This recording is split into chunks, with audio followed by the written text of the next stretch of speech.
Hello everyone. In this video we are going to talk about introduction to partial fraction. And when we talk about partial fraction, we should also be able to talk about compound fraction. For example, if you have a fraction like 8/10, this can be a compound fraction. And that is because we can split this fraction. Remember, 8/10 can be written as 4/10 plus 4/10. So these are partial fraction, and this is a compound fraction. So in this video, we are going to take a look at how an expression that is different from this can be dissolved into various fractions like this. Now let's take a look at this problem quickly, and it's going to be easy. We have 1 minus x plus 1 over x plus 1 into x plus 2. So this is a compound fraction, and we are expected to dissolve this compound fraction into its various partial fraction. And what are we expected to do?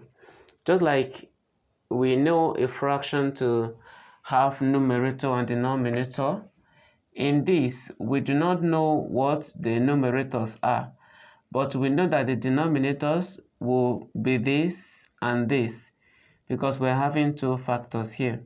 So let the unknown numerator here be a, and then the denominator is x plus 1.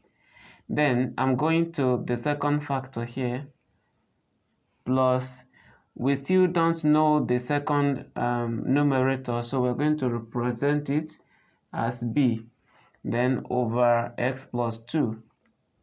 We have x plus 2, okay, over x plus 2.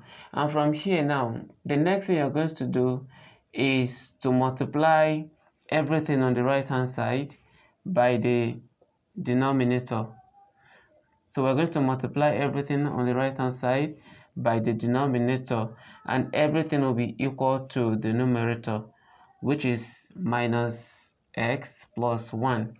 So if I multiply the whole of this by the whole of this, x plus 1 will cancel x plus 1. Okay, but remember, this is going to be minus x plus 1. Minus x plus 1 equal to, now this and this will be cancelled, so it's going to be a multiplied by x plus 2. Okay, so this will cancel this, it will be this multiplied by this, then plus, if I go to that side, x plus 2 will cancel x plus 2, so it will be b multiplied by x plus 1. X plus 1. So the next thing we are going to do is to open the brackets, and then we still have minus x plus 1 equal to a multiplied by x will give us ax, then plus a multiplied by 2 will give us 2a, then plus b multiplied by x will give us bx, plus b multiplied by 1 will give us 1b, like that.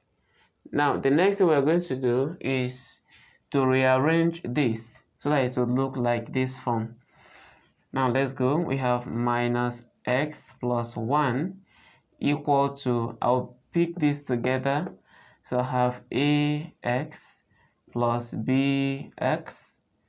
I'm bringing this together, and then 2a and b will come together, plus 2a plus b. Okay, so I'm collecting the constants together and this together. I'll take another step. Minus x plus 1 on the right hand side will still be equal to, now I'm going to factor out x from this side, so it's going to be a plus b I removed x from both of them and I'm having it outside. Then plus 2a plus b. Now from here now we can compare the left hand side and the right hand side. We believe that this is 1 and then this is x, so the coefficient of x on this side is a plus 1. We'll compare it to the coefficient of x on the left hand side. The constant on this side is 2a plus b, and the constant on this side is plus 1. So we're going to compare them this way. So a plus b now, a plus b will be equal to minus 1. So the coefficient on this side is equal to the coefficient on the left hand side, and that is minus 1. I'm going to call this equation 1. Then 2a plus b is the constant on the right hand side. So here I will say 2a plus b is a constant, and the constant on this side is 1. So 2a plus b is equal to 1. And from here, it's very simple. We can now get the value of a, because we have b and b. This is a simultaneous equation, so we're going to use elimination method. A minus 2a will give us minus a. Then b minus b will be 0, equal to minus 1 minus 1. That will give us minus 2. So from here now, minus a is equal to minus 2, and that means a is equal to 2, because the negative will cancel each other. So a is equal to 2. We've got the value for a.